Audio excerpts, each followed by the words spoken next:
there's snakes in the garden, blood on the vines. I know there will come a day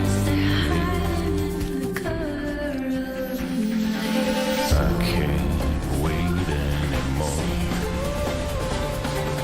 I can't wait anymore.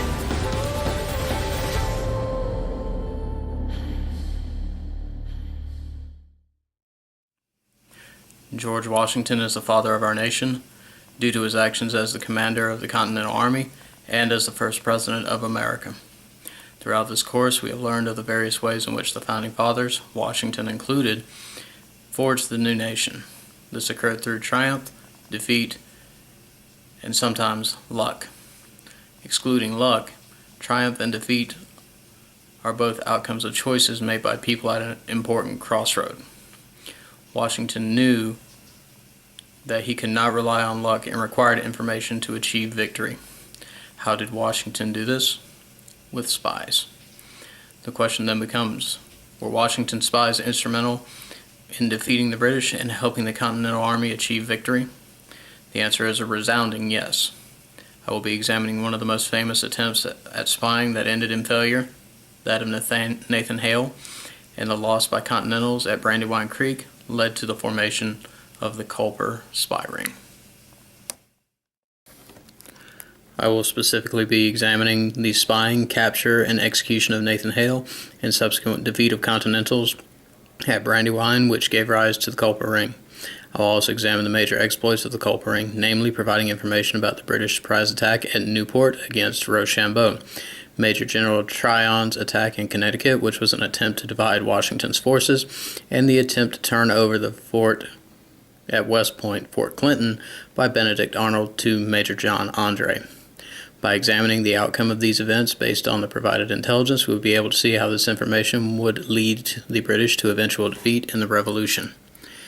When the British were planning to move from Staten Island to New York City to establish operations, Washington began to request emplacement of agents who could communicate from behind enemy lines of their intentions. After the Battle of Long Island and British capture of New York City, Washington desperately needed a spy on the inside to inform him of troop movements. Nathan Hale was the only volunteer for the mission. Hale was a Connecticut militiaman and a member of Knowlton's Rangers, the first U.S. intelligence service.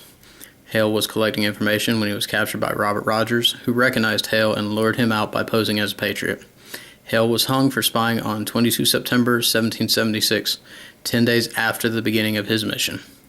The failure of a mission and loss of a valuable source prompted Washington to begin using more stringent methods to protect sources and communicate information.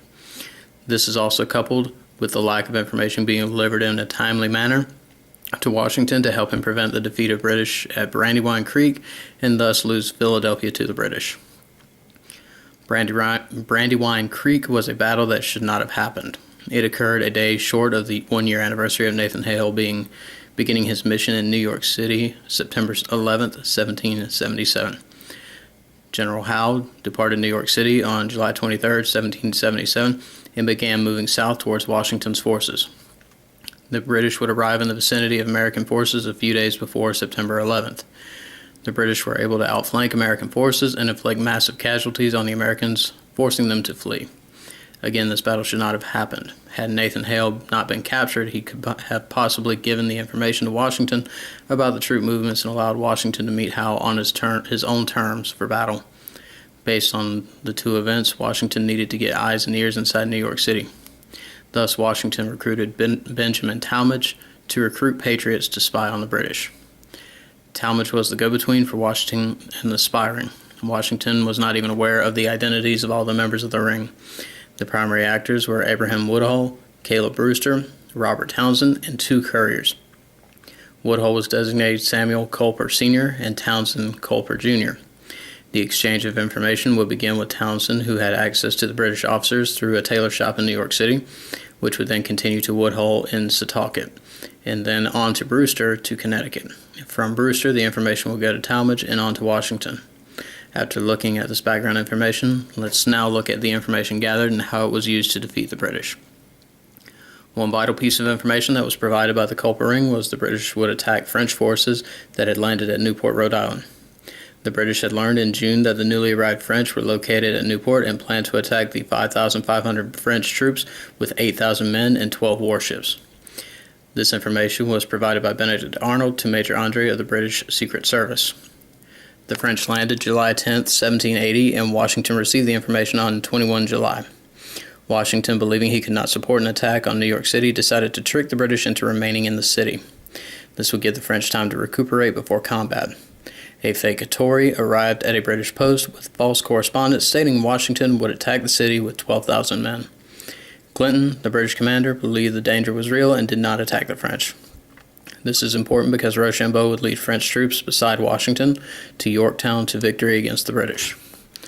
Another piece of information that was provided to Washington was useful during the raids in Connecticut by Major General William Tryon in July 1779. Basing his operations from Long Island, Tryon launched raids against New Haven, Fairfield, and Norwalk, Connecticut. Connecticut and various militia leaders were quick to request assistance from Washington against the raids. Washington would dispatch a few officers, and a small detachment of Continentals were able to fight off the raids from Tryon. Just as quickly as the raids began, they ended within a month.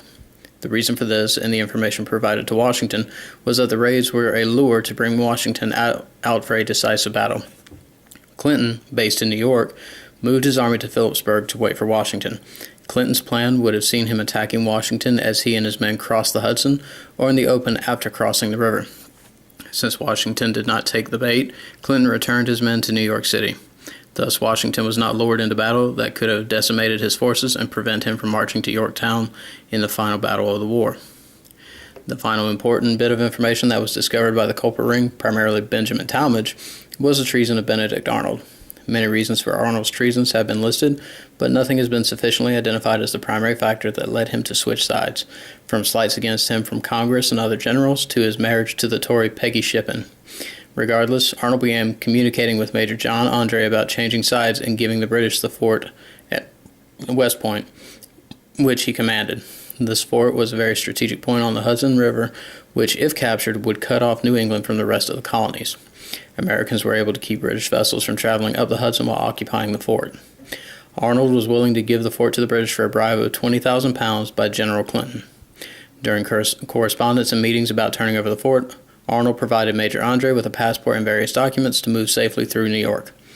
Militiamen captured Andre near Tarrytown, New York, on 23 September and searched him, finding the documents after Andre revealed himself as a British officer.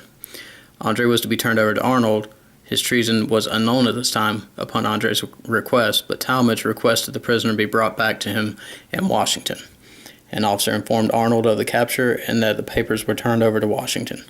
Arnold, who was waiting to have breakfast with Washington, immediately departed for the HMS Vulture in the Hudson River, the same ship that brought Andre back to New York. Upon realizing the treason, Washington did attempt to capture Arnold, but to no avail. However, the fact that Arnold was found out was very important for America, since Arnold had provided the enemy with valuable information. He could have wreaked havoc on American forces during the war if he was not found out. Looking at the outcome of these events, it is no wonder that Washington and America owe a debt to those brave men, and some women who risked their lives to gather information on the British in New York. Looking at the outcomes that could have occurred due to the lack of intelligence provided by the Culper Ring, there could have been no French forces to support the American cause. The army led by General Washington could have been decimated and unable to challenge the British at Yorktown. The fact that Benedict Arnold was not caught could have allowed him to continue providing information to the British. It would seem that the Culper Ring is truly the unsung hero of the Revolutionary War, because without them, we may not have had a final battle at Yorktown for independence.